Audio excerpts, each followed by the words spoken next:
C'était un patient qui était sorti de chez lui pour faire quelques courses et qui était rentré chez lui et il présentait un ictus amnésique. Donc il n'avait mémorisé plus rien. Et son épouse voit que la voiture est abîmée, comme s'il avait eu un accrochage. Elle lui pose la question, il dit non, non, non, tout va bien. Il était uniquement préoccupé par le fait que les enfants devaient venir manger à midi. Et l'épouse est allée voir, elle s'est aperçue que la voiture était quand même bien abîmée.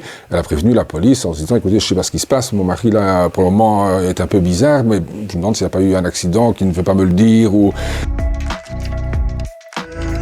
Et puis donc la police est arrivée, et en fait le monsieur avait effectivement eu un petit accrochage tout à fait bénin. Il avait rempli tous les papiers se trouvaient à bord du véhicule, sans aucune erreur, et donc il n'y avait absolument aucun problème. Mais comme il oubliait tout au fur et à mesure, lui-même ne s'en souvenait absolument pas. Alors, la mémoire, c'est la capacité à enregistrer aujourd'hui des informations qui vont m'être utiles plus tard. Et il existe plusieurs types de mémoire. On va distinguer essentiellement une mémoire à court terme, qui me permet de mémoriser très rapidement un numéro de téléphone, une information. Et puis une mémoire à long terme. Il en existe plusieurs. On peut déjà distinguer la mémoire dont je suis capable de parler, dont je donne des éléments autobiographiques par exemple, et puis il y a également la mémoire qu'on rencontre dans l'acquisition de certaines compétences, comme faire du vélo, jouer un instrument de musique, qui est un autre type de mémoire.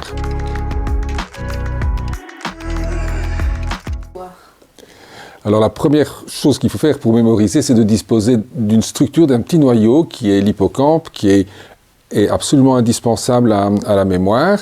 Sans hippocampe, on ne mémorise pas de faits nouveaux. Par contre, la façon dont la mémoire est stockée ultérieurement est moins bien connue. Globalement, c'est l'ensemble du cerveau qui stocke les informations mnésiques dans des réseaux qui sont plus ou moins spécialisés en fonction du type d'information dont on doit disposer. Par exemple, c'est l'hyperdistractibilité qu'on constate actuellement, parce qu'il y a toujours un téléphone qui sonne, un portable qui sonne, des petits bips qui nous rappellent des informations, des publicités, et cette dispersion de la mémoire est quelque chose de très dangereux, parce qu'on mémorise moins bien et moins longtemps. Un autre élément qui joue énormément dans la réduction de la mémoire, c'est un manque de sommeil. Donc de nombreuses études ont montré qu'un bon sommeil avant et après la mémorisation sont nécessaires pour que cette mémorisation dure longtemps.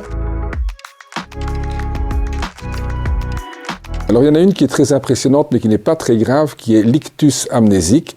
C'est une personne de tout âge, bien sûr plus souvent âgée que jeune, mais ça peut survenir chez des gens jeunes qui brusquement n'ont plus la capacité de mémoriser quoi que ce soit.